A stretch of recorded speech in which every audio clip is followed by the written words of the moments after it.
Praise the Lord. Amen. So February, ano ba? February 4 na. 4 na, no? Parang kailan lang, January, parang kailan 2023, ngayon February na pala. Amen. Okay. Teka, ba't ayaw manda? Ito na naman siya. Dali. Nakibunot balik. Dali lang. Lagay ko, yun. Amen. Sige, pakisabi po, ako ay blessed, ayaw kong ma-stress. 1, 2, 3. Kitang-kita nga sa kanila. Ako ay blessed, ayaw kong ma-stress. Okay, 1, 2, 3. Ako ay blessed, ayaw kong ma-stress. Yung isa, stress. Kitang-kita talaga. No? Amen. Pero yan ang katotohanan ng buhay. Pag may Kristo ka, sa ayaw at sa gusto mo, ikaw ay blessed. Amen? Ikaw ay blessed, ikaw ay pinagpala, ikaw ay biyaheng langit. Lahat ng biyaheng langit, magsabi ng amen. Iyabang ng mga Kristiyano, no? Pinagpala na, blessed pa, biyaheng langit pa. Ano pa hihilingin mo? Amen? Kumpleto sa rekados ang isang may Kristo sa buhay. Amen? Yun lang kasi ang nakakalungkot. Yung iba hindi nila nalalaman ang mga katotohanan yun. But praise the Lord, ipinagkatiwala, pinagkalob sa atin ng Panginoong Hesus ang katotohanan yun. Dito tayo sa kanyang trono ng biyaya at pagpapasalamat. Amen? Okay. So 2024, the year of answered prayer. Yan ang dinideclare natin since pumasok ang taon na to. Ang tanong, ay hindi, bakit symbol of love doon? Meron na bang nasagot sa prayer mo from January 1 hanggang ngayon? Meron na ba? Meron na. So mga nagsulat, meron na ba? Meron na. Praise the Lord. Ang bilis sumagot ng Diyos. Ano? Amen. So ang Panginoon sumasagot at sumasagot our prayer. And we will continue to declare it. Pag nagpe-pray sa gabi, sabi mo, we declare, we claim it, 2024, the year of answered prayer. Titignan nyo, pagdating ng December, kung lahat ba, no, na sinulat natin doon ay nagawa ng Diyos, yung iba ron, baka hanggang likod, may sinulat pa ang Lord na napakagandang mga nangyari. Amen? Okay. This February, lagi na lang love. Okay, so ano ba ang simbolo ng pagmamahal? Pag ikaw ang tinanong. Parang hirap doon ang tanong. Pag sinabing love, ano yung naiisip mo? Yung asawa mo? Boyfriend mo? Yung anak mo? Yung iba, anong symbol of love? February? Pag symbol of love. Yung iba sinasabi ganyan, di ba? Ganun, heart. Alala ko, heart daw eh. Pero that is not the symbol of love. Ito yung symbol of love. The cross is the symbol, the real symbol of love. Sapagkat pinakita ng Diyos ang kanyang pagmamahal sa krus ng Kalbaryo nang tayo ay ligtas. So, this February, February, throughout our life, let us remember that ang totoong pagmamahal, si Kristo ang dahilan. Amen? So, yun dapat ang lagi nating iisipin. Kaya dapat sa mga magjojowa, sa mga mag-aasawa, wag asawa mo o boyfriend mo or girlfriend mo ang number one sa buhay mo. Dapat una ang Diyos sa buhay mo. Amen? Amen? So, kasi, bakit, no? Turo sa amin yan ng isang pastor. Kasi pag ang nilagay mong sentro ng buhay mo, o number one sa puso mo, yung tao, whether it's your parents, it's your husband, your wife, your boyfriend, your girlfriend, yung anak mo, may tendency yan na saktan ka. Tama, hindi? Mahal mo, kahit gaano mo kamahal yan, sasaktan ka. Hindi ako bitter, ha? Sabi lang ako ng katotohanan. Whether how you love that person is, kaya kang saktan yan at kaya mo rin siyang saktan. At pag lahat ng bagay nilagay mo sa kanya, pag nasaktan ka, durug-durug ka.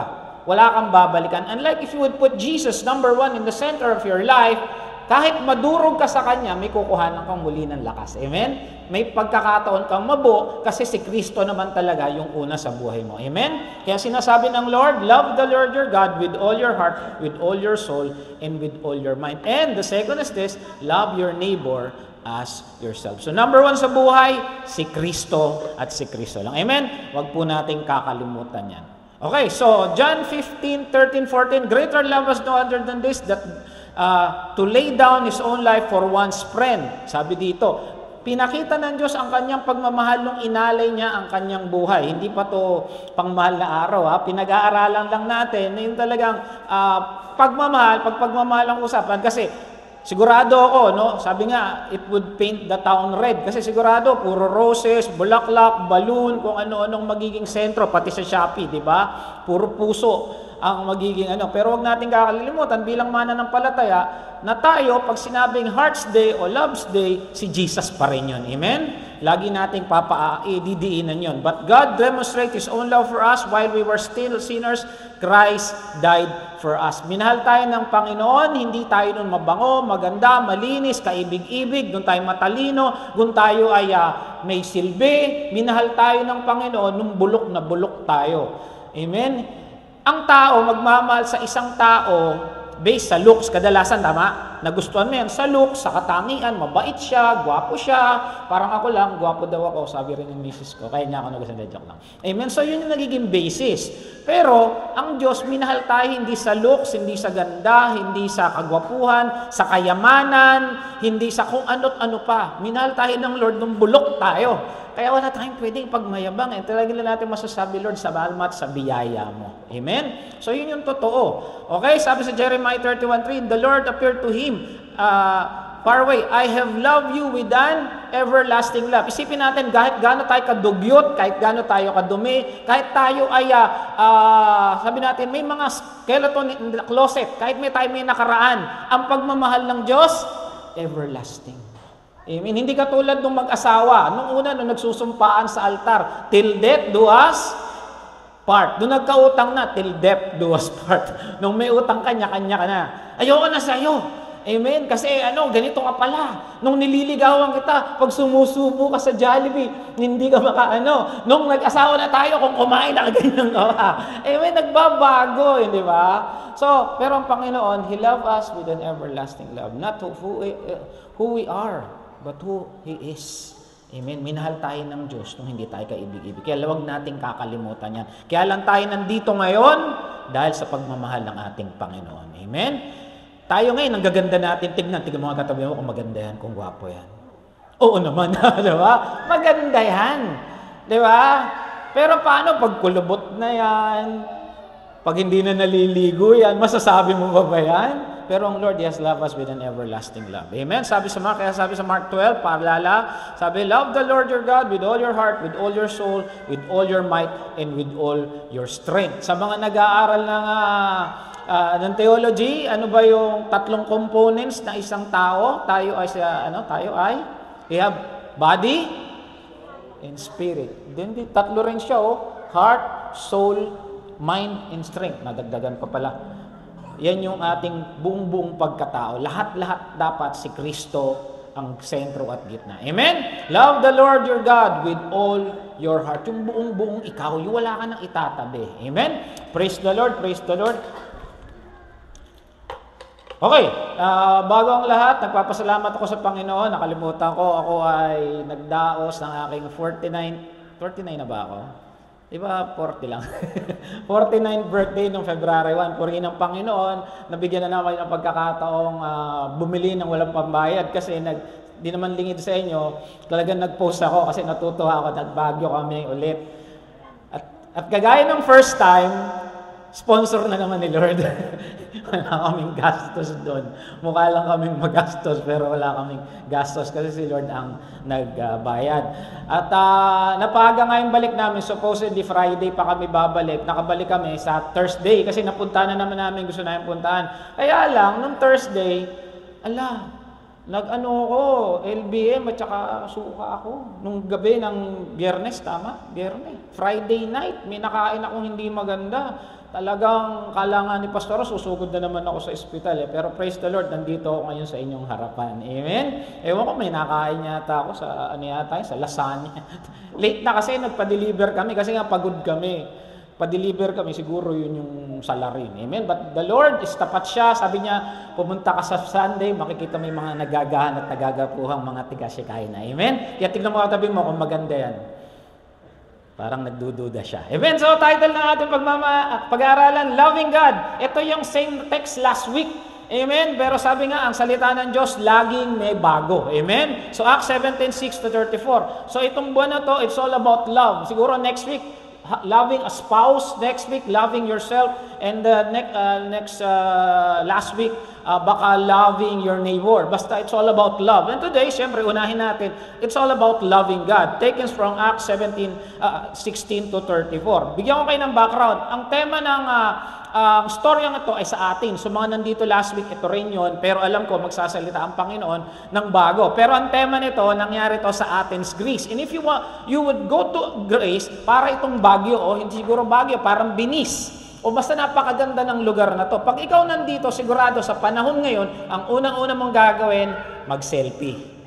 Mag-picture, tama? Parang kami, picture-picture lang. Yan ang Athens, Greece. Ang Athens, Greece ay isa yan sa nabanggit na bansa, ang Greece, noong panahon ni Daniel. Nandyan yan sa chapter 2 at saka chapter 7. Yan, may 4 na bansa kasi na napanaginipan to si Hari Nebuchadnezzar. So Babylonia, Medo-Persia, Greece at Rome. Yan, yun yung 4 na bansa ngayon. Yan yung 4 na bansa na sumakop sa Israel. Yung Babylon, sabi nung iba, bakit daw ginamit ang Babylonia? Sabi, ito raw yung ginamit ng Lord para itama ang Israel kasi matitigas ang ulo ng mga tiga-Israel. At yung medyo Persia naman, ito yung ginamit upang ibalik sila sa lupang pangako. Kasi nung panahong Nebuchadnezzar, inalis sila, nilabas sila. Kaya nga, pagdating sa Medo-Persia, binalik naman sila.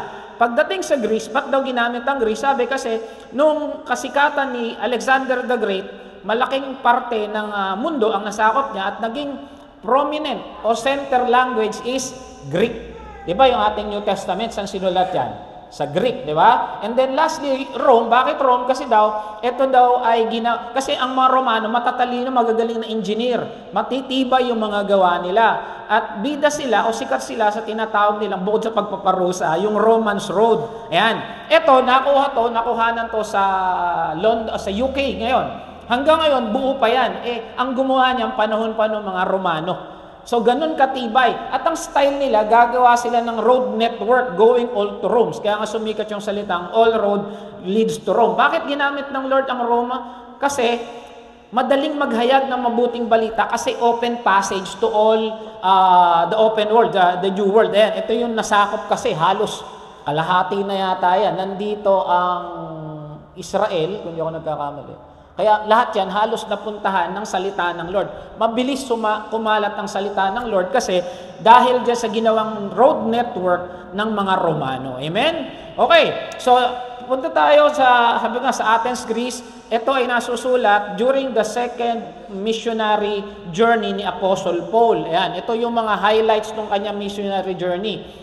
Sinimulan niya sa Antioch, dito niya kinuha sa Derbe, so si Timothy, hanggang makarating siya rito. Dito natin sisimulan yung kwento At Athens, yan. Pero biglang kayo ng background. Bakit napunta sa Athens itong si Apostol Pablo? Kasi dito sa Thessalonica, nagkaroon siya ng mga oposisyon nung nagkakalat siya ng mabuting balita. Ang mahirap nito, masakit dito, ang kalaban niya, kapwa niya Hudyo. Amen? Talagang gustong-gusto siyang bugbugin, gusto siyang patayin. Kaya sabi ng mga kapatiran, nung nandito na siya sa Berea, di ba?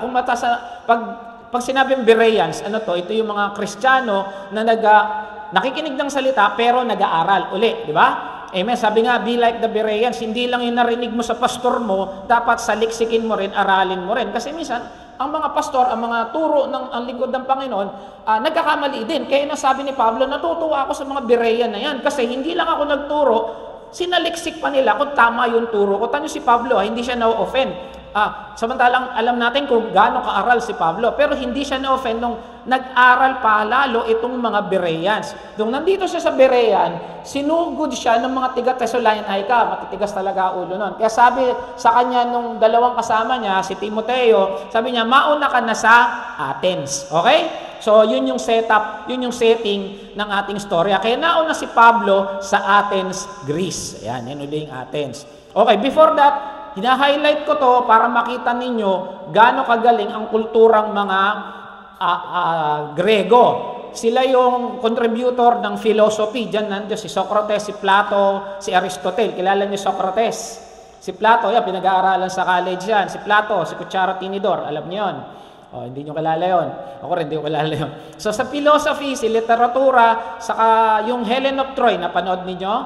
Ayun, silang umakda niyan si Homer ang pangalan ng author nun. Kasama yan sa Odyssey. Okay, architecture, science and mathematics. Kung nag-aral kayo ng engineering, maraming formula ay galing sa Greece. Andyan yung Euclidean, Pythagorean theorem. Kung naalala nyo, kasi may pre-engineering math kami, ginagamit namin yung Pythagorean theorem, tsaka yung Euclidean theory, kung di ako nagkakamali. Mostly on geometry. Tsaka si Archimedes, isa rin siyang Grego, siya yung father of mathematics. Nakita nyo sa kanila nagsimula ang democracy, tapos yung modern medicine, sa kanila rin nagsimula. Ang father of medicine, si Hippocrates, alam nyo, di ba, may sinusumpaan kasi ang mga doktor, sabi yung tinatawag nilang Hippocrates Oath, kung di ako nagkakamali, sa kanya galing yun, dahil siya ang father of modern medicine, isa rin siyang Griego. Olympic Games, hindi pa nangyayari Olympics sa atin, nag-Olympics na sa kanila, at kaya ginaya yun. Kaya kung mapapansin niyo sa Apostol Pablo, yung mga sulat niya, para akong tumatakbo, di ba? Para akong nakikipag-compete, kasi ginawa niya yun sa kultura ng mga Grego. And then language, yung modern language is may roots sa kanila. And sa ngayon, maraming Greek words na alam natin ginagamit ngayon. Isa dyan yung mga fraternity. Alpha, Kappa, Rho. Greek lahat yan. Diba? So, hanggang ngayon, malaking parte pa rin ng kultura ang galing sa mga Griego. Okay, so, bakit ko sinabi to? Kasi, yan yung babanggain ni Apostol Pablo, mga matatalinong tao. Kayo ba, nakapag-share na ba kayo sa matalinong tao? Hindi lang sa matalinong tao, mga prominenteng tao, yun yung babanggain ni Pablo. Amen? Okay, bakit kaya ko sinabi? Okay, ito na, verse 16. Habang sila sa Timoteo hinihintay ni Pablo sa Atenas, napansin niyang puno ng Diyos-Diyosan ang sudked na bagabag ang kanyang spirito. Sabi ko nga sa inyo, kung tayo ang pupunta ron, sigurado ako, kung mag-tutor tayo ron, mag-staycation tayo doon, sigurado ang una natin gagawin, selfie, picture, group picture, jump shot, tapos yung background natin, yung mga gandang architecture. Pero si Pablo, nung nandun siya, ang nangyari sa kanya, nabagabag ang puso.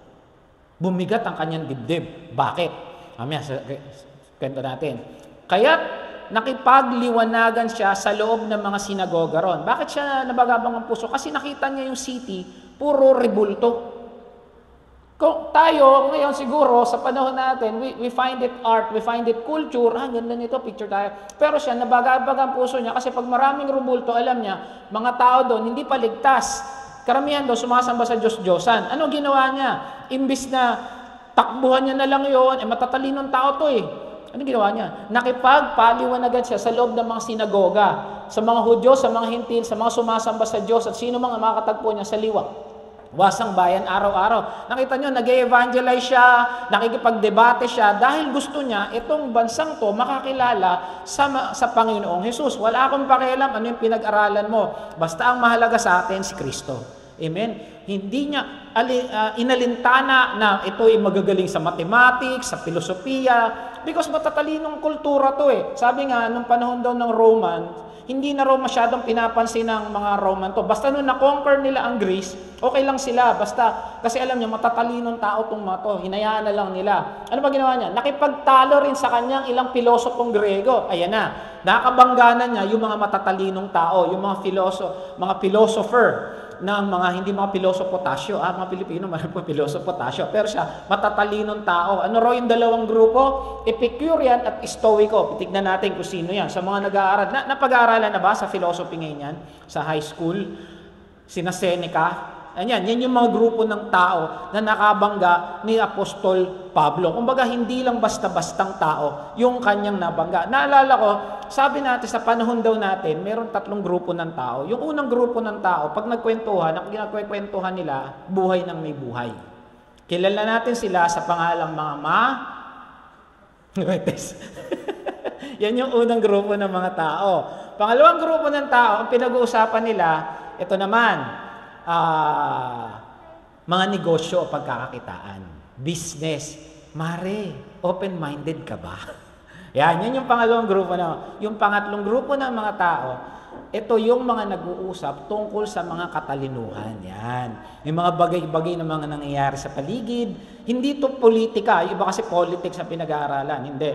Kasi it falls on the same first group of people, yung mga mare anong latest. Pero yung pangatlong grupo, nag-iisip sila, ano yung mga aralin sa palipaligid. At yung pang-apat na grupo ng tao, yung tayo, mga Kristiyano. Amen? And basically, these philosophers fall on the third group of people. Sila yung mga nag-aaral ng mga katuruan, ng mga ideolohiya, yung mga yan.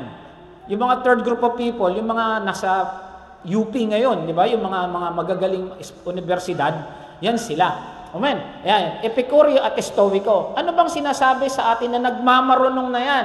Bakit? Kasi alam nila, they are intelligent people.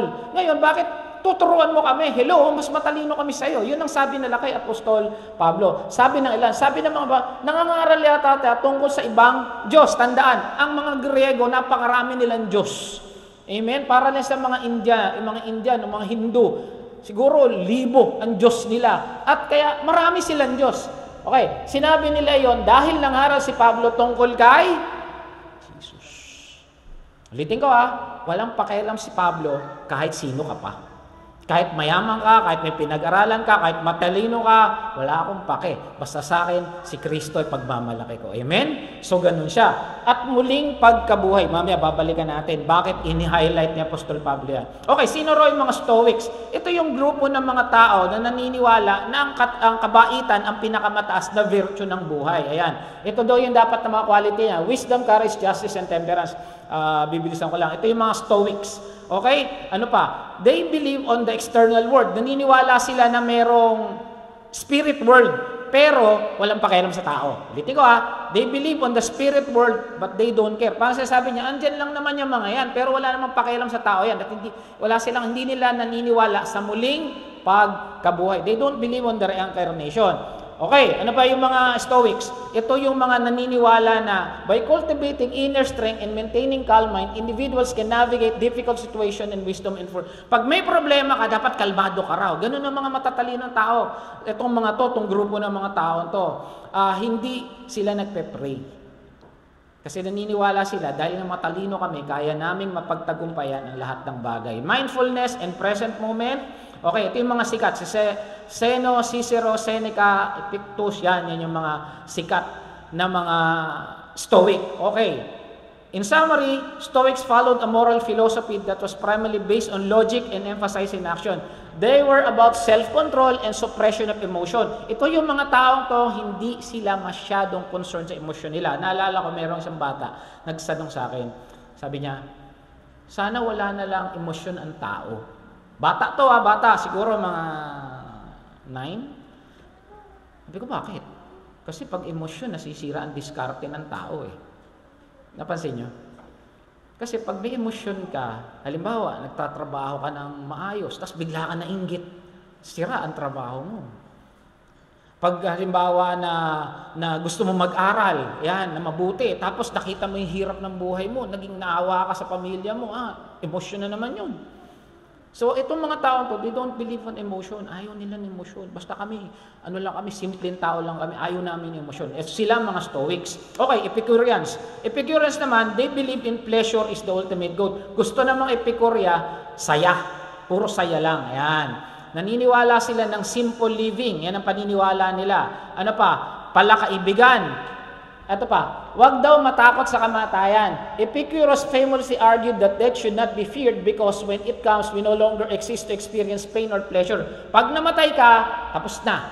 Yun ang paniniwala ng mga Epicurean. Kaya yung mga, ngayon sa mga colleges, alam ko may mga subject na philosophy, yung ibang bata, imbis na makuha religion, imbis na religion ay ituro, philosophy ay tinuturo. Kaya yung mga ibang kabataan ngayon, ay ito ang nagiging kanilang puso. Ito yung kanila nagiging they don't believe on Jesus, they believe in this kind of teaching. Maraming ganun ngayon. Amen? Therefore, worrying about death is pointless. Kaya huwag na natin isipin yung kamatayan. Sabi niya, and one should focus on living a good life. Sounds familiar? Maging mabuting tao ka na lang. Kasi pag namatay ka, tapos na Huwag na natin isipin yung yun. Kaya hindi sila naniniwala sa mga religion. Amen? So, ito yung mga Epicurean. Okay, sabi dito, they also stress in the existence of atoms. And these atoms move about randomly. Ano pinaniniwalaan nila? Big Bang. Alam nyo, Big Bang Theory, yung nagsimula tayong lahat sa isang malaking pagsabog. Hindi sila naniniwala na ginawa ng Diyos ang sanlibutan. Okay, so ito yung mga Epicurean. Ito pa masakit. Tignan nyo ha. The Epicureans were opponents of Stoics, but they generally had influence on educated elite and magkalaban sila. Yung mga Epicureans daw, doon sa matatalinong mga politiko. Ang mga Stoics naman, yung isa sa militar. So, ganun sila. Okay. Sinabi na ni Apostol Pablo sa Colossians 2:8, sa Ephesians 5:6, ang sabi ni Apostol Pablo, ito raw yung empty wisdom, yung katalinuhang walang laman. Alam niyo na ba, maraming tao matatalino ngayon, pero hindi nila ginagamit yung katalinuhan nila. Alam niyo ba yung katalinuhan? Ang katalinuhan kasi, sa atin, yung wisdom, ito yung application ng karunungang natutunan natin. I'll give you an example. Naituro ko na rin to. Dati kasi nag-service crew ako nung nag-aaral ako sa Tropical Hut. Naglalaman niyo ba yung Tropical Hut? Tropical Hut hamburger, yung mga bata, Jollibee na lang alam eh. Ano ako doon? Crew, cook. Ayan. Ano na ako? Senior crew na ako. Isang taon na ako mahigit. Ngayon, nagtitrain na ako ng mga kusinero. Ngayon, may bago. Rich kid siya talaga, ramdam mo. Ngayon, syempre, sa kusina, sabi niya, go order sa amin, daing na bangus. Yan. Sabi ko, marunong ka na ba? Opo, marunong po ako. Sabi ko, sige, siguraduhin mo, painitin mo kawali, bago mo ilagay yan. Syempre, si mga nagpiprito, marunong ba kayo magprito? Di ba? Pag isda, dapat mainit ang kawali. Tama naman. Maya nga. Mainit na nga yung kawali. Nilagay. Nangamoy. Walang tumilamsik. Bakit? Walang mantika. Tapos sabi niya, nilalagyan po ba? Akala ko marunong ka magprito. Sabi ko, minsan may mga tao ngayon, nantali-talino nila. Pero hindi nila ina-applyan sa tunay na buhay.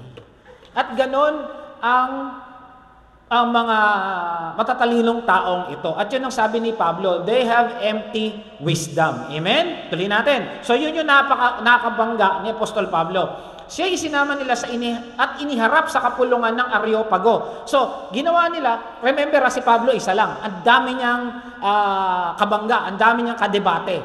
Dinala pa siya sa Areopago. Titingnan natin ano Areopago. At tinanong, maaari bang malaman namin kung anong bagong aral na tinuturo mo? Take note, pag matalinong tao, hindi niya basta-basta sinasabing, mali yan. Meron na di ba kayong taong ganun? Na hindi pa nga naririnig ang buong storya, ayaw na agad pakinggan. Ang matalinong tao, hindi ganun. Pakikinggan ka muna. Pag-iisipan ka muna. Naalala ko, pag nasa Nabotas kami, yung mga tao doon talaga, parang sinusukat kami.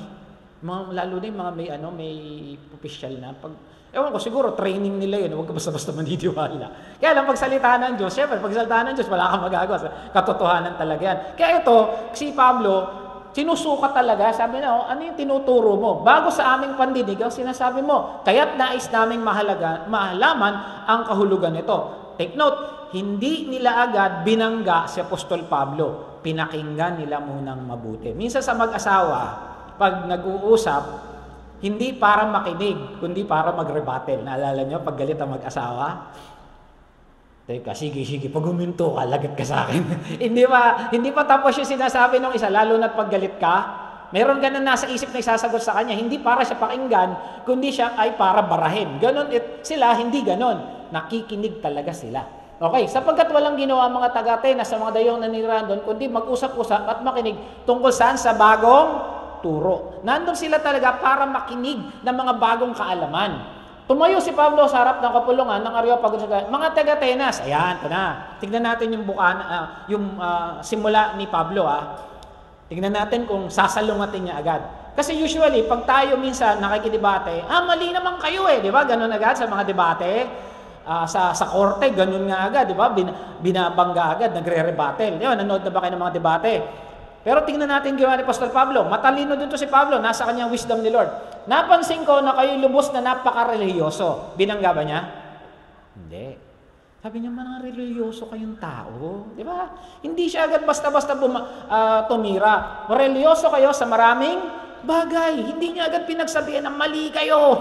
Tingnan natin ha. Ito yung Areopagos. Nandun siya sa taas, parang elevated, parang ganito rin. Tapos nasa baba yung mga nakikinig. Kaya pag tumakyat ka doon, talagang mapapakinggan kasi all eyes on you. Ngayon, ito na raw yung Areopago. Ito na yung sa ano to, sa Atenas. Yan yun, no? Nandito sila sa baba. Malaki hill. Yung Areopago, ang ibig sabihin, burol ni Ares. Kari Areopago. Hill kasi yung Pogo. Okay. So, ayan. Balikan natin yung Epicureans. The Epicureans, pleasure, just a purpose. Stoics naman, they believe in suicide. Ito pa. Kaya ako ito nilagay eh. Ang mga Stoics daw, naniniwala sila that suicide was better than life, live with less dignity. Yung mga kabataan ngayon na nalulong sa pag-aaral na to, mas gusto nilang magpakamatay pag dumarating yung mabigat na pagsubok. Bakit? Kaysa mabuhay ako ng walang dignidad. Alam niyo yung mga Hapon, di ba? Yung mga nag-aharakiri. Di ba? Pag nayurakan niya yung kanilang dangal, mas gusto sila magpakamatay. Siguro dito nila nakuha yon. Bakit ko sinasabi? Hindi niyo ba alam na ang suicide ay tumataas sa buong mundo? Sa mga kabataan? Siguro, dahil sa kulturang ito, sa turo na ito. Kaya, minsan ginagamit din ng dyablo ang katuruan, ang mga karunungan, upang linlangin yung mga kabataan, o yung tao, hindi lang naman kabataan. Amen? And they believe there was no particular direction of destiny of mankind. Ito pa isa, parang nabubuhay ka lang sa wala. Kaya kawawa ang mga tao, pag ganitong katuruan na kanilang naisaksak sa isip, bakit kanyo? Wala kang pupuntahan, wala kang direksyon. Kaya mga magulang, yung mga bata, turuan ninyo na meron talaga tayong daan at si Jesus yan. Amen? Kasi kawawa, no destiny for mankind. Ba't ka pa mabubuhay? Kung wala ka namang pupuntahan, kaya iba nagpapakamatay kasi yun yung paniniwala nila. At anong paniniwala nila? Wala namang second life eh. Tingnan nyo kung paano nabubulag sila ng kalaban. Ginagamit ang karunungan, o yung kaalaman, ginagamit ang ganitong mga katuruan. Amen? Okay, 23. Sapagkat sa paglalakad ko, ito na, tuloy na natin. Sabi niya, napansin ko na kayo ay mga relihiyoso. Ayan. Sapagkat sa paglalakad ko, ayan, sa lungsod, na pagmasid ay sinasamba, nakikita ko ng isang dambana. Ay, sabi niya, nakita ko maraming rebulto. Tapos, may nakita raw siya rito na isang dambana nakasulat sa Diyos na hindi kilala. Ang Diyos na yun na sinasamba, kahit na hindi niyo nakikilala, siya ko ipapahig sa inyo. Parang ganito, naglakad siya. Ang dami niya nakita may rebulto. Tapos may isang, siguro podium doon, walang rebulto. Ang nakalagay sa ilalim, to the unknown God. Yun na nakita ni Pablo. Grabe naman itong mga to. Meron pa pala Diyos na hindi nila alam. Ang dami-dami na. Okay, saan nagsimula yan? Ganito pala. Once upon a time, na nagkaroon, ito raw ang pinagmula noon. 600 years before Paul, a terrible plague came on the city. And a man named Epimedes had an idea. He let loose a flock of sheep through the town, and whenever they laid down the sacrifice the sheep to the God that had the nearest shrine or temple. Then nagkaroon daw ng plague. Ano ba sa Tagalog ng plague? Salot. Yan, nagkaroon daw ng salot. Ngayon, ang ginawa, sabi ng isang matalinong tao, magpatakbo tayo ng maraming tupa. Ngayon, kung yung tupa na yon hihinto sa tapat ng rebulto, halimbawa ni Batman, Batman no? Iaalay ko tong tupa na to kay Batman. O kaya pag sa rebulto ni Superman kay Superman, parang ganon. Ngayon, pag itong tupa na to humiga doon sa isang lugar, huminto sa isang lugar na walang Diyos, ang sabi nila, iaalay natin to an unknown God. Yung pala yung pinagmulan ng unknown God. Grabe itong mga to, no? Kahit na wala, hindi din nila alam, sinasamba pa nila. At yun ang sabi ni Pablo, mga religyoso kayo, kahit na yung Diyos na hindi nyo kalala, sinasamba nyo. At yung hindi nyo kilala, yun ang ituturo ko sa inyo. Ang galing ni Pablo, no? Hindi niya sinabing, mali kayong lahat. Di ba? So dapat makita natin yung wisdom na yan na ginamit ni Pablo. Amen? Okay, tingnan natin. Ang Diyos na gumawa ng sanlibutan, ito na. Yung hindi nyo nakikita ang Diyos, yun yung gumawa ng sanlibutan, at ang lahat na naririto, ay ang Panginoon ng langit at ang narito ay ang Panginoon ng langit at lupa. At nanirahan sa templong ginawa ng tao. Kasi sila, gumagawa sila ng mga temple. Isang famous temple doon, yung temple ni Zeus. Hanggang ngayon, bukas, nakatayo pa yan sa Greece. Sabi niya, at ginagawa nila ng templo yung mga Diyos. Sabi niya, yung templo na may likha, yung Diyos na may likha ng langit at lupa, hindi mo kaya ikulong. Siyempre, Diyos yan eh. Hindi mo pwedeng ilagay sa gawa ng tao. Ayan, sabi niya, hindi rin siya nangangailangan na namang tulong o paglilingkod ng tao. Kasi sila, yung mga Diyos-Diyosan, may mga alipin. Tapos, ang ginagawa pa nila, di ba alam naman nila yun, alam niyo yung nag-aalay ng buhay para matuwa raw? Nung dumating si Jesus, radikal yung turo niya kasi hindi siya yung inalaya ng buhay, siya yung nag-alay ng buhay. Sa kaya kakaiba yung turo ni Jesus. Yeah, siya mismo ang nagbigay ng buhay, hiningat sa lahat ng bagay ng sangkatauhan. So grabe. Kaya nga, syempre, kung ikaw nakikinig, wow, teka, kakaiba to Ang pag-iisip namin, ito yung Diyos. Dapat gawa ng templo, dapat gawa ng alayan, dapat paglingkuran. Tapos sinuturo mo, hindi ganon. Kung ikaw itong mga Epicurean at Stoics, siguro mabibigla ka. Tingnan natin Mula sa isang tao, nilikha niya ang lahat. So sinimulan pa niya, creation, tapos kay Adam and Eve, tapos kay Jesus. Ang isang tao, nilikha niya ang lahat ng lahip mong mundo. Initakda niyang simula at sa simula pa, kanikalang panahon at hangganan. Take note, binigyan niya ng hangganan. Kanina, yung turo ng mga Stoics, wala raw destiny ang tao. Wala kang patutunguhan. So nakikita nyo, simpleng tira ito doon sa kanilang turo.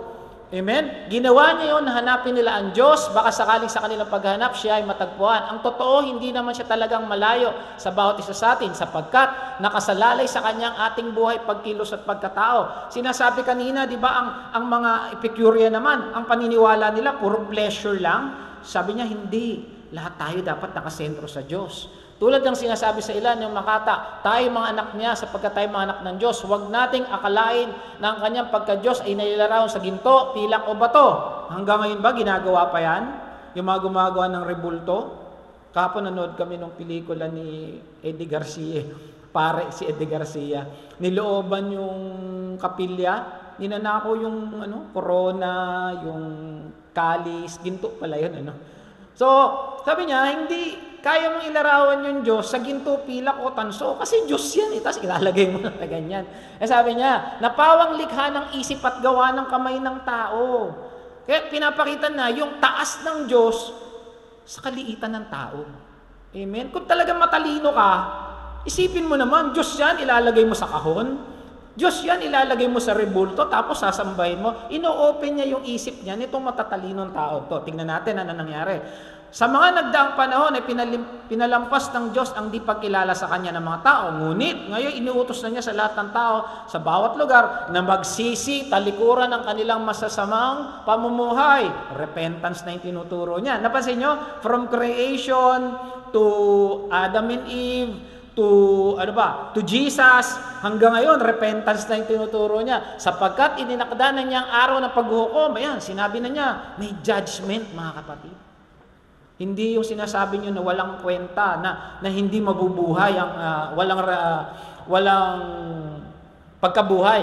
At ito'y buong katarungan niyang gagawin sa pamamagitan ng isang tao na kanyang hinirang. Ayun, pinasok na niya si Jesus. Simpleng simpleng maghayag si Pablo. Amen? Pinatunayan niya ito sa lahat ng muli niyang binuhay ang taong yun. Sino yun? Si Jesus. So ikaw yung Epicurean o Stoic, siyempre mag-iisip ka, dapat maintindihan mo kasi matalino ka O nga naman, Diyos yan. Kaya ba namin ikahon? Amen? So, sa simpleng talumpati ng yon, halos basagin niya yung turo ng mga tiga-Atenas. Amen? Future judgment is through Jesus. Okay. Nang marinig nilang sinabi ni Pablo, ito na, tignan natin kung ano nangyari. Tungkol sa muling pagkabuhay, tinuya siya ng ilan. Ayan. Mga kapatid, pag naghahayag ng mabuting balita, hindi lahat makikinig sa inyo. Meron na ba kayong nabahagian na hindi tinanggap si Jesus? Meron na. Meron na, kahit kami noon, kami ka-street evangelism kami. Meron pa nga ako na kausap noon Alam mo, marami na akong turo, marami na ako napuntahan, kaya hindi na ako naniniwala sa relihiyon. Talagang ganun na siya. Sabi niya, sabi ko, ano pinaniniwalaan nyo? Yan, yung Big Bang. Sabi yung ganun. Ginanon talaga ako kasi raw, Iglesia ni Cristo, mga born again, yung tsuhin niya raw, pare, yung isang niya raw, isa sa family niya, iba-iba yung religion nila. Kaya siguro yun ang kamulatan niya. Kaya naniniwala na ako sa science. Sabi niya gano'n sa akin. Ano pinaniniwalaan nyo? Ayan yung Big Bang. Nagsimula sa lahat. Sabi ko, yung Big Bang nasa Genesis yan Di nga. Sabi niya, oo, di ba? In the beginning. Sabi ko, malay mo, yung Big Bang, in the beginning yon. Isip siya So ganun yung ginawa ni Pablo, no? Binangga niya in a way na pinasok niya yon sa Diyos na hindi nyo kilala, doon yun pinakilala niya. Okay. Ano nangyari? Tinuya siya ng ilan. Minsan talaga, pag nag-share ka, hindi ka paniniwalaan. Mga kapatid, paalala ko lang, pag nag-share tayo, ang obligasyon lang natin mag-share. Ulitin ko ang obligasyon mo lang mag-share. Ang pagpapatanggap sa kanila, ang Holy Spirit na may trabaho nun. Amen? Kaya nga diba, success in witnessing, naalala nyo? Sino nakakalala? Naku, nakakalimutan na. Success in witnessing is simply taking the initiative to share Christ in the power of the Holy Spirit and leaving the results to God. Ang ating obligasyon, maghayag lang ng mabuting balita. Kung tatanggap sila, bahala sila. Pag-pray naman natin tumanggap sila. Amen? O kaya, ano nangyari? Hindi siya pinakinggan. Yung iba naman sabi, nais namin mapakinggan kang muli. At iniwan ni Pablo ang mga tao. May ilang sumama sa kanya at sumampalataya sa Diyos, kabilang dito si Dionisio, ito matalinong tao kasi member siya ng Areopagos, isang babae nangangalang Damaris. Ang dami niyang siniran, yung ilan doon hindi tumanggap, o marami ron hindi tumanggap, yung iba naman, gusto pa namin makapakinggan. Hindi agad-agad sila naniwala, pero merong agad naniwala. Tandaan, pag naghayag ka ng mabuting balita, minsan nangyari ito may hinahayagan kami, isang nandito. Hindi tumanggap. Ang tumanggap yung nasa likod, yung meron. Tandaan, hindi nawawala ng silbi ang salita ng Diyos. Amen? Kaya ang mahalaga bilang mananampalataya, yung mga turo na natututunan natin, praise the Lord, no? Tinuturuan tayo ng Lord, gamitin natin. Wag tayo maging parang mga Epicureo o mga Stoico na matalino. Sabi nga nun, ang taba ng utak mo, binilang ngayon, di ba? Wag, dapat tayo mataba ang puso. Amen? Para maayhag natin yung mabuting balita. Amen?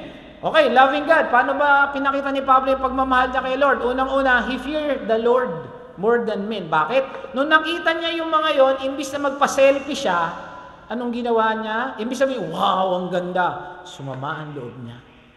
Amen? Ang sabi rito, habang ang lungsod nabagabag ang kanyang spirito, take note, yung spirito niya nabagabag. Pag mahal mo ang Diyos, hindi ka natutuwa sa mga pangit na nangyayari sa mundo.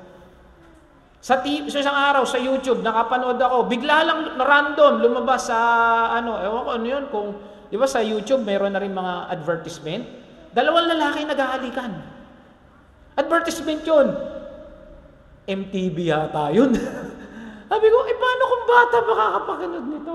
Ang bigat talaga ng dibdib, wala man akong magawa. Pag ikaw nasa Diyos, mababagabag ka sa mga pangit na nangyayari sa mundo. Kawawa yung mga makakapanood ng mga bata, yung mga talagang hindi nakakarinig na mabuting balita. Amen? Na yung iba, mga bata pa kung ano-ano na pinagagagawa. Yung iba matatanda na kung ano-ano pa rin ang pinagagagawa. Amen? Kawawa sila.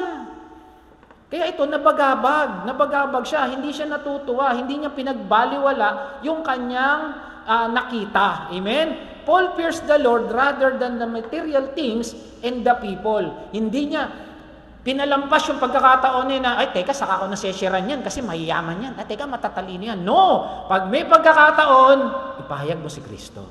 Amen? Huwag na yung, saka na lang.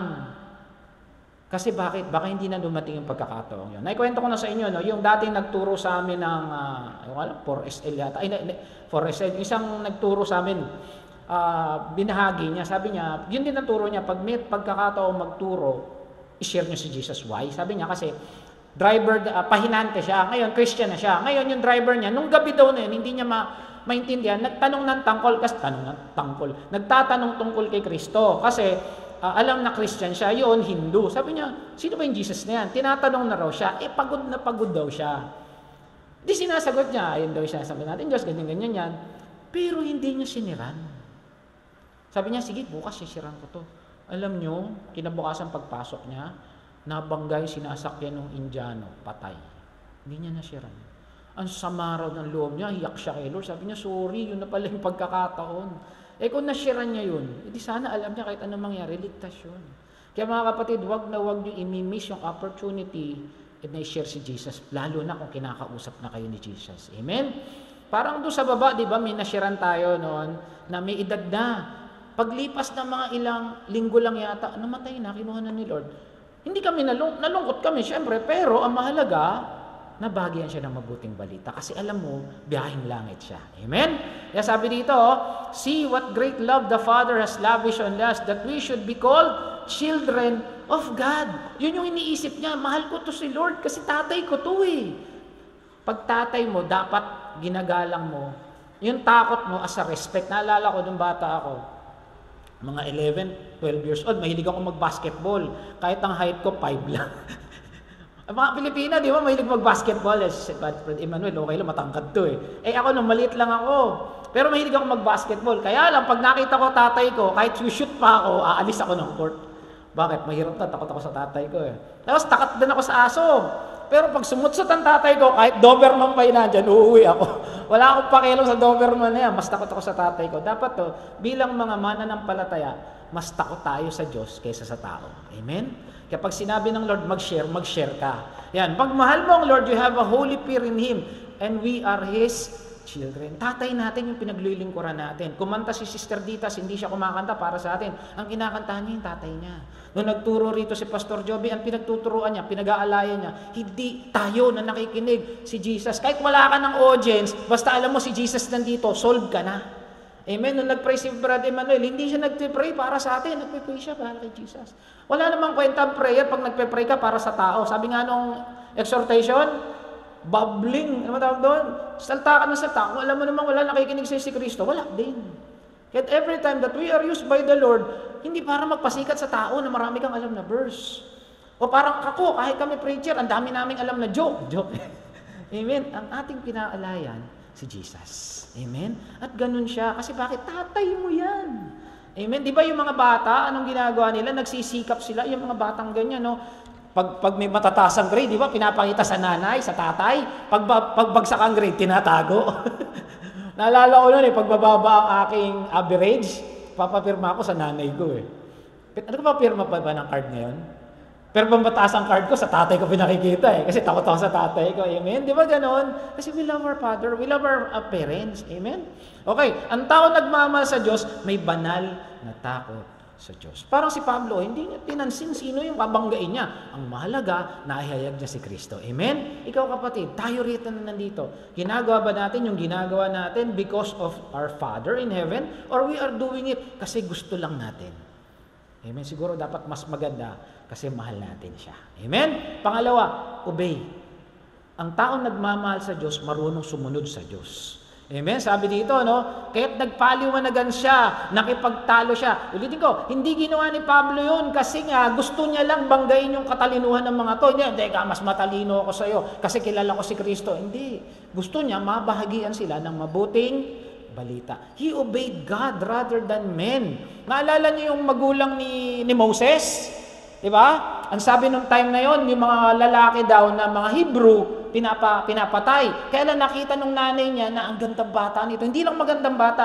Because kinausap na siya ng Lord na itong batang to gagamitin ng Lord. Anong ginawa niya? Tinago si Moses for 3 months. Naalala niyo yung kwento? At nung hindi niya maitago, inutusan siya ng Lord, ipaanod. Sinong nagsabi ng batas na yon? Parao. Pero they obeyed God rather than man. Tandaan, pag yung turo ng kumpanya, ng eskwelahan, o kung sino mang mataas na may posisyon, sinasalungat ang turo ng Diyos, ang sundin natin si Lord. Amen? At ganon si Apostol Pablo. Paul obeyed God by sharing the gospel. Tandaan natin, ang sabi sa John 14:15, if you love me, you will keep my commandments. At unang-una doon, magmahal. Lahat na nagmamahal kay Lord, magsabi ng amen. Yan ang maganda, mga nagmamahal kay Lord. Tandaan, hindi tayo nagpupunta rito dahil lang para makita niyo ako. Nagpupunta tayo dito dahil mahal natin si Kristo. Amen? Kaya sabi dito, ang mga nagmamahal sa Diyos, sumusunod sa Kanyang utos. Tanong mo yung katabi mo, nagmamahal ka ba kay Lord? Parang, yung tanong niyo, parang galit eh. Amen? Merong isang kwento. Merong isang nagbakasyon, nagpunta ng Baguio. Ngayon sa bahay nila, naiwan yung kanyang nanay na may edad na. Kailangan niya pala pumunta ng Baguio kasi meron siyang trabaho roon. Naiwan yung kanyang tuta at saka yung nanay niya na may edad na. Ngayon, ang tinawagan niya yung kaibigan niya, yung kapitbahay niya, kasi nga matanda na yung nanay niya. Tapos, Pagtawag niya, "Oh, kamusta kayo dyan?" "Okay naman." "Kamusta yung tuta ko?" "Wala, patay na yung tuta mo." "Ha? Sabi niya ngayon, grabe ka, totoo?" "Oh, patay na yung tuta mo." "Grabe ka naman, bakit naman hindi mo man lang ako dinahandaan? Alam mo, mahal na mahal ko yung tuta ko." Kasi sinabi mo, umakyat sa bubong. Tapos tumalon. Pagkatalon, napilayan, dinala sa doktor. Sa doktor, hindi na kaya na namatay. Sana dinahandaan mo man lang ako. "Okay. O kamusta si nanay?" "Ayun, umakyat sa bubong." Sa mga hindi nakakuha ng joke, next joke na lang ulit. Dinahandaan naman siya, di ba? Okay. Pangatlo, dapat we must be Christ-centered. Lahat ng ginagawa natin nakasentro kay Kristo. Sabi nga dito sa verse, sabi dito, the best way to love God is making Jesus the center of our lives. Ang sentro ng puso mo, si Kristo. Kagaya ng kanina pinag-usapan natin, hindi anak, hindi asawa, hindi magulang, hindi trabaho, hindi negosyo, hindi pagkakapera. Ang dapat sentro, si Kristo. Sabi rito, sinabi niya yun, nangaral si Pablo tungkol kay Jesus at sa kanyang muling pagkabuhay. Wala siyang pakialam kahit tinuya na siya, kahit inasar na siya, kahit na, di ba sa trabaho, minsan pag mag-share ka ng mabuting balita, andiyan na naman si Emmanuel, si born again, praise the Lord. Di ba minsan ganon? Ginaganon tayo, okay, lumayo ka dyan, baka ano na ito siya. Di ba? Minsan ganon, siguro si Pastor Job, lumayo ka dyan, sisirang ka niyan. Invite ka na naman niya sa church. Di ba minsan ganon? Pero huwag tayong mag-alala. Hindi ba ma-identify tayo ng ganon? Kaysa naman dating doon. O kaya, lumayo ka dyan, mangutang yan. Mas mahirap naman yun. Di ba tayo ma-identify kay Kristo? Di ba layuan tayo dahil kay Kristo? Kaysa nilalayuan tayo kasi may...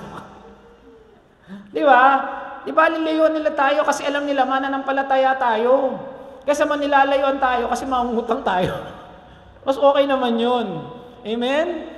Noong isang araw, nag-message sa akin yung 11, ito si Bada. 11, 12, mga ganon. Yung isang estudyante sa Zoom. Kapatid niya yung devotion nung anniversary. Nakita din yun maputi, kasing puti ko. Sabi niya gano'n. Nag-message, "Pastor, ano po isasagot dito?" Alam niyo yung message? Sabi niya, ano pangalan nun? Janice ba pangalan niya?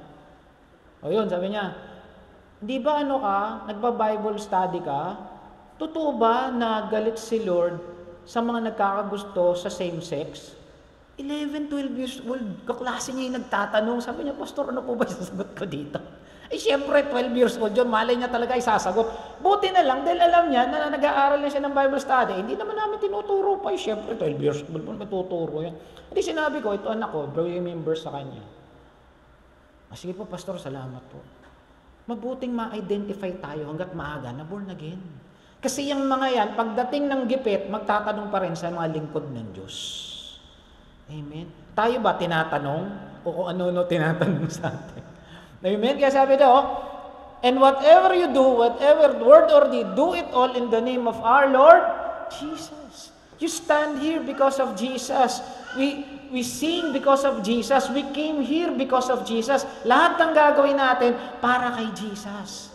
Dahil kay Jesus, dahil tayo ay para kay Jesus. Amen? You and I are here today because of Jesus.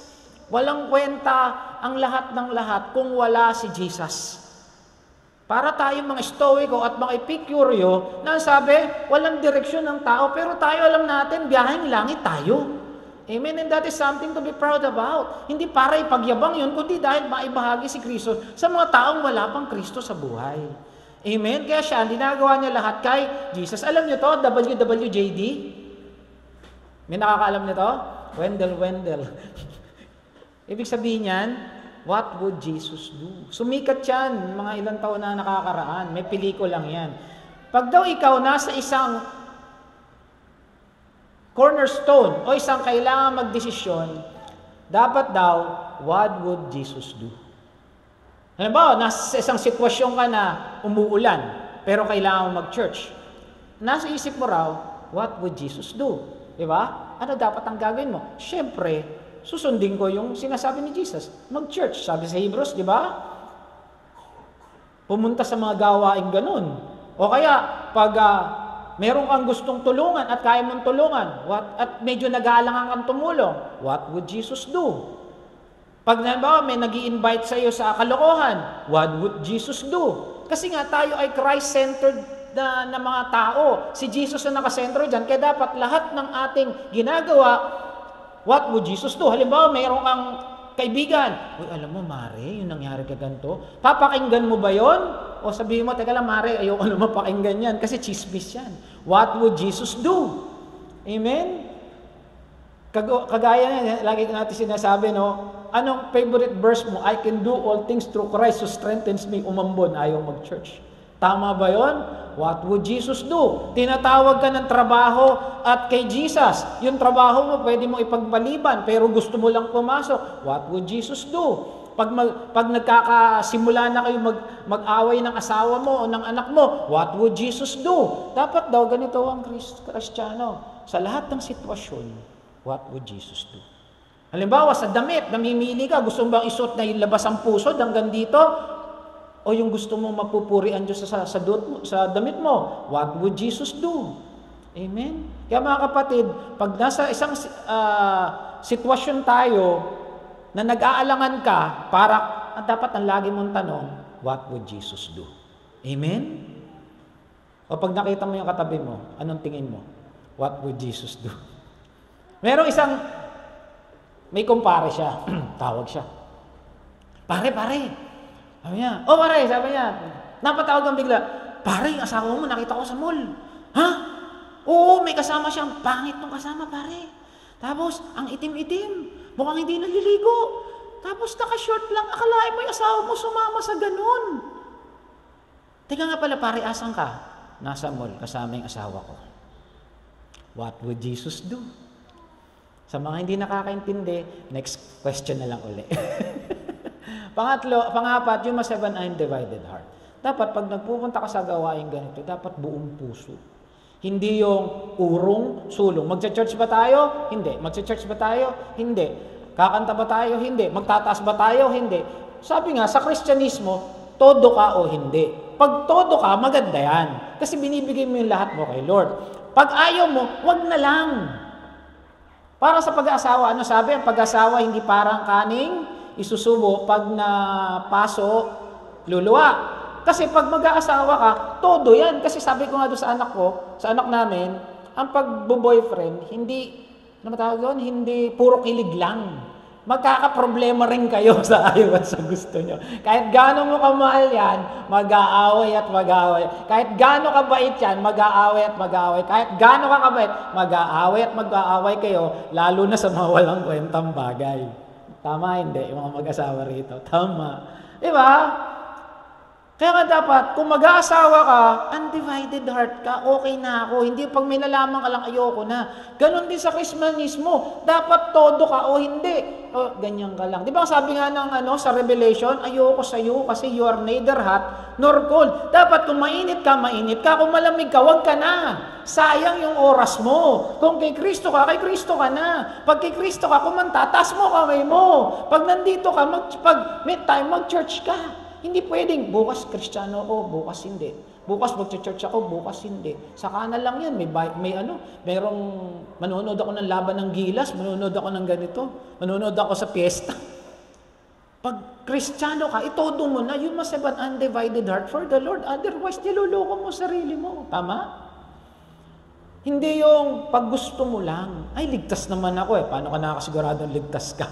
Kung yung pag-alay mo nga mo ng buhay mo kay Lord, di mo sigurado kasi undivided heart ka. Sabi dito sa Acts 7, tinuya siya at iniwan na lang siya. Iniwan siya ng mga tao. Anong ginawa ni Pablo? Tuloy pa rin siya. Wala siyang pakialam. Basta ako, todo ko kay Jesus. Amen? Kaya nga sabi doon sa Psalms, teach me the way, O Lord, that I may rely on your faithfulness. Give me an Dapat todo ka. Pag todo kay Kristo ka. Kaya kung umatin dito, hindi lang napilitan ka, hindi lang sabi ng nanay o tatay mo, hindi lang sabi ng pastor mo, hindi lang wala kang mapupuntahan pag linggo ng umaga, hindi lang kasi may ensimada doon. Dapat todo ka kay Jesus. Hindi lang pag-convenience sa inyo, sa atin, kasama kami ron.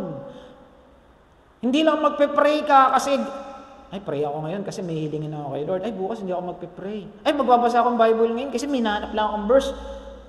Ay, hindi na ako magbabasa uli ng Bible. We must have an undivided heart. Kung mahal mo isang tao, todo. Di ba tama sa mga mag-aasawa? Nung nag-asawa, todo talaga. Wala nang solian. Kasi ang marriage contract, walang expiration date. At lalo, ganun din sa pagiging Kristiyano. Ang mag-asawa nga, till death do us part. Pag namatay, tapos na eh. Pero tayo, hanggang kabilang buhay. Kaya nga sabi nung kantay, di ba? Hanggang kabilang buhay. Napanood nyo ba? Rewind. Vlogging. Amen? Todo kung todo. Kung ayaw, kung ganyan ka pa, huwag ka na lang. Sayang. Sayang lang ang pagiging Kristiyano mo. Pag linggo, Kristiyano ka. Pag Monday to Saturday, kung saan-saan ka nandun.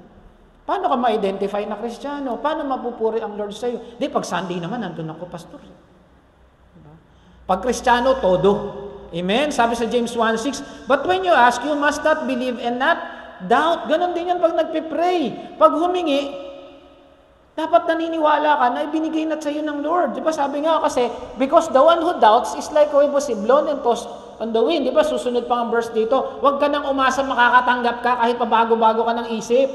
Ganon din sa pagiging Kristiyano. Kung pabago-bago ka ng pagiging Kristiyano mo, para ka hunyango. Alam niyo yung hunyango? Alam niyo yung hunyango? Kamilyon. Yung alam niyo, hayop na pag dumapo sa puno, nagiging kakulay niya yung puno. Pag dumapo siya sa dahon, nagiging kakulay. Yun yung hunyango.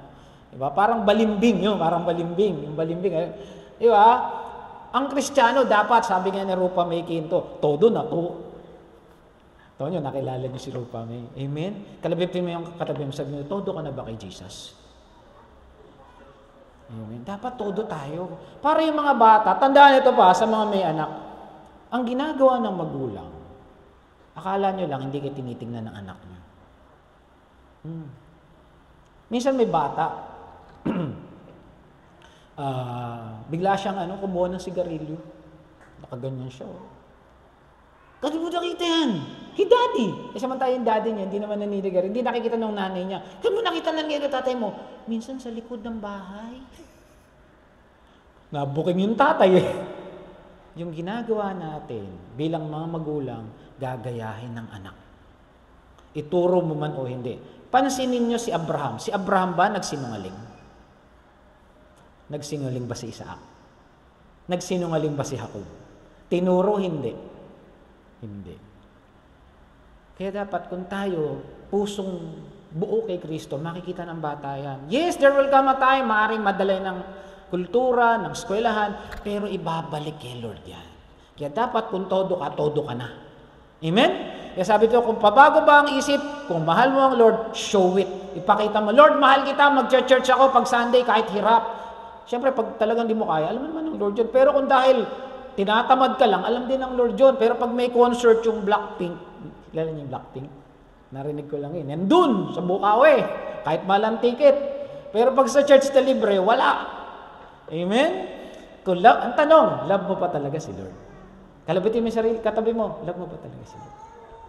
Amen? And then lastly, share Jesus. Kung mahal mo si Kristo, ibahagi mo siya. Sabi dito, the second is this, love your neighbor as yourself. Tabulol ako. As yourself. Ayan, pasensya na, may sakit. Amen? Naging masyado akong slang. Bakit? Sino nagmamahal kay Lord? Magsabi ng amen. Ito, tanong. Paano mo yung pakikita pagmamahal mo kay Jesus? Si Jesus, hindi mo pwedeng pagtimpla ng kape. Pero yung asawa mo, pwede. Sabi ng lalaki, mahal, pagtimpla mo, ay, laki-laki mo na, magtimpla ka ng kape mo. Pakikuha mo naman tong tayuin mo, ayan. Kung mahal mo ba ang kapwa mo, sasabihin mo, ayan pagtitimpla kita dahil kay Jesus. Amen. Do everything for the Lord. Kasi hindi mo naman pwede ipakita kay Lord yung pagmamahal mo na hindi mo gagawin sa tao. Tama? I love you, Lord, pero minumura mo yung kapwa mo. Hindi pwede praise the Lord ka rito, amen, hallelujah. Pagdating dyan sa labas, nakita mo yung kinaiinisan mo, mumurahin mo. Hindi pwede yun. May papakita mo lang ang pagmamahal mo. The second is this, love your neighbor as yourself.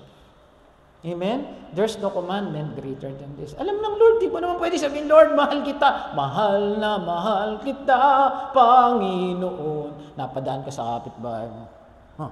Ganun ka pa. Tapos pagdating, nagpo-post ka. Namang kapitbahay kong yan ganun pa no? Tapos magpo-post ka ulit, I love you, Lord. Sino maniniwala sa'yo? Tapos namambuhay to. Tapos bukas, praise the Lord. Huwag ganun. Amen? Kung talagang mahal mo si Kristo, pakita mo. Share Jesus. At pinakamagandang i-share si Jesus sa ugali natin. Alam niyo, share ko na rin. Nung isang, alam niyo, yung may-ari ng company, ilag ako dun. Baka, ilag ako dun. Siyempre, una matangkad siya. Sila, may-ari yun, yung boss ko yun Pag nakikita ko yun, umiiwas talaga ako. Hindi ko alam. Ilag ako dun. Hindi ko alam.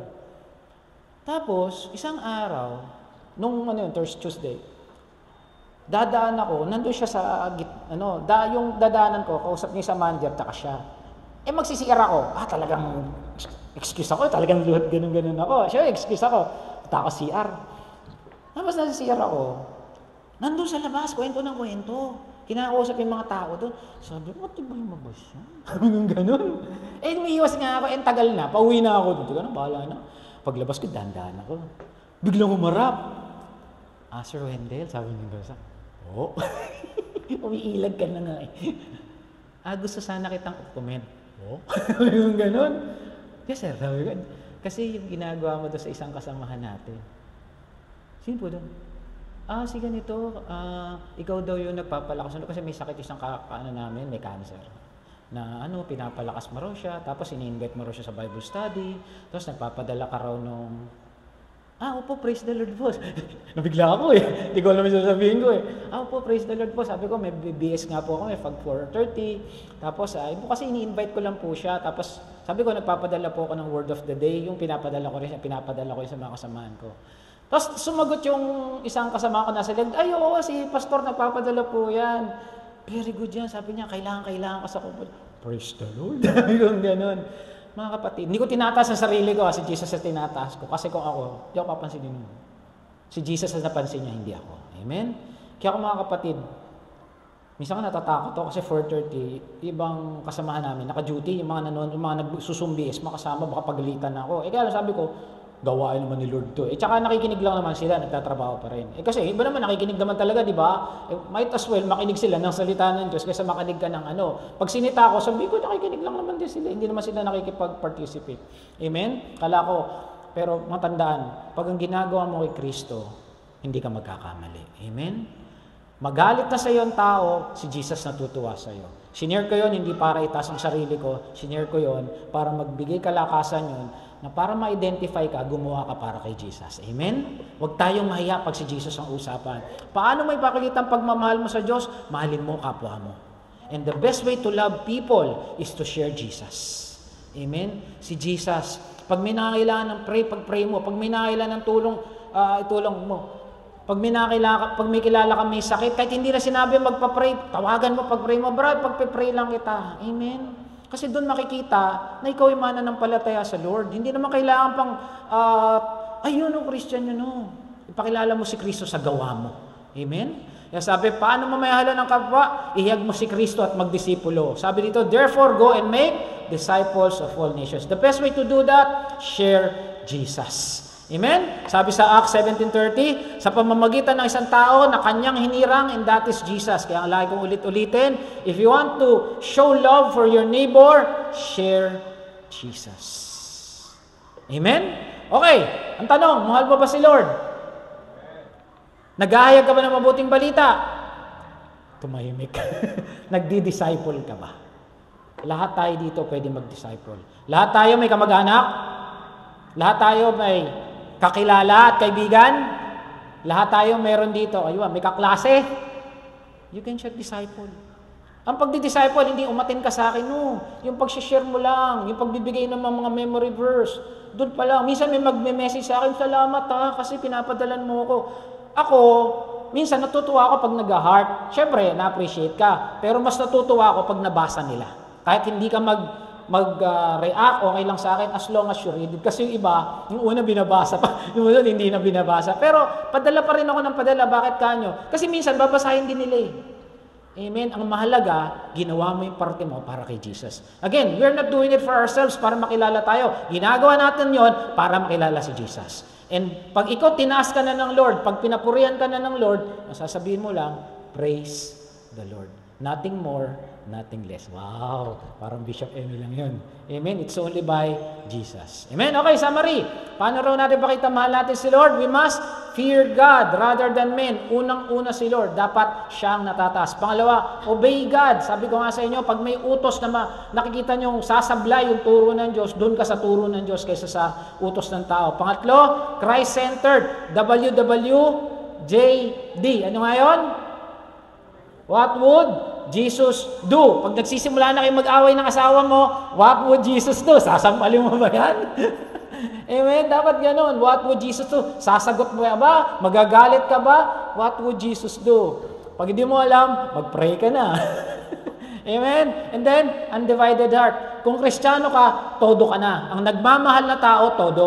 Amen? Yung mga mag-asawa dyan, yung mga magsing-irog dyan, yung mga nanonood, doon nagmahal ka, todo. Walang ititira. Amen? Kaya nga minsan na pupulyot ng mundo, di ba? Naalala nyo, lalo na, wala akong pinapatamaan, pati sa mga nanonood, di ba? Sinasabi ng mga lalaki, sige nga, kung mahal mo ko, sasama ka sa akin doon, di ba? Mahal mo ko. Hindi yun. Pwede nyo sabihin, kung talagang mahal mo ko, iintayin mo yung tamang panahon, di ba? You must have an undivided heart. Dapat marunong tayong sumagot sa tawag ng mundo. Alam mo yung mundo, ng didisibyan. And then lastly, share Jesus. The best way to love God is to love your neighbor. Amen? And how to do it? Share Jesus. We must share Jesus in season and out of season. Hindi lang yung paggusto mo. Dapat maging lifestyle natin ang paghahayag ng mabuting balita. Amen? And how to do that one? How to show our love to God? Focus. Ang tingin kay Kristo. Amen? Merong isang lalaki, hari na may 4 na asawa. Intindi, no? Yung unang asawa niya, ito yung pan-display niya. Tignan mo yung asawa mo kung yung pan-display mo. Yung kahit saan siya magpunta, talagang ito, napakaganda ng misis ko. Ito, ay asawa ko, napakagwapo niyan. Magaling yan, maraming achievements yan. Yan talaga, bukang bibig niyan. Ito talaga yung pan-display niya. Kumbaga, pag umatin siya sa mga, yan yung talagang pinapakilala niya. Yung pangalawang asawa niya, ito naman yung mahal na mahal niya, pero hindi masyadong pinagkakalat. Kasi natatakot siyang maagaw ng iba. Yung pangatlong asawa niya, ito yung pinagsasabihan niya ng kanyang mga sikreto, sama ng loob, hinanakit, problema. Ayan, yung talagang kaibigan niya. At yung pangapat na asawa niya, ito pinababayaan niya. Sa totoo lang, payat na ito. Kawawa yung pang-apat. Hindi niya pinapansin to. Hindi niya pinapansin. Tingnan mo yung asawa mo kung di mo pa pinapansin. Okay. Alam niyo kung sino yung unang asawa niya? Ito yung unang asawa niya. Yung mga accomplishments niya. Teka lang. Nauna na ako. Okay, ito pala, namatay. Namatay siyang bigla. Mamamatay na pala siya. Mamamatay siya. Masyado akong excited. Nung mamamatay na siya, sabi niya sa unang asawa niya, na pan-display niya, sumama ka sa akin. Kasi ikaw yung lagi kong pan-display. Ano sabi nung babae? Sabi niya, di ako susama sa iyo. Bahala ako sa buhay mo. Sabi niya ganun. Samantalang mahal na mahal niya, pinang-display nga niya yun eh. Aalis ako, sabi niya. Sabi niyo sa pangalawa asawa niya, di ba ikaw yung talagang tinago-tago kasi ayaw ko maagaw ka ng iba? Samahan mo ako sa kamatayan. Bahala ka sa sabi niya, hindi kita pwedeng samahan. Hahanap ako ng ibang magmamahal sa akin. Grabe. Yung pangatlong asawa niya, sabi niya, alam mo, close tayo. Nasabi mo sa akin lahat. Pero alam mo, kaya ko lang gawin sa'yo, ihatid lang kita. Hanggang doon lang. Kahit gaano kita kamahal, kahit gaano tayo ka-close, ihatid lang kita. Tapos hanggang doon lang. Pero yung payat-payat niya asawa, sabi niya payat na payat niya asawa, sama ako sa iyo. Kahit saan ka magpunta, kahit mamatay ka, sasama ako sa iyo. Grabe, iyak siya, sabi niya. Alam niya tayong lahat may 4 na asawa. Lahat tayo may 4 na asawa. Yung unang asawa natin, yung accomplishments natin. Yan yung pan-display mo, hindi ba? Pag nakikipagkwentuhan, ano pinandi-display mo? Yung natapos mo, yung pinag-aralan mo, yung pundar mo, di ba? Yung bahay mo. So, di ba, pag may reunion, saka may bahay.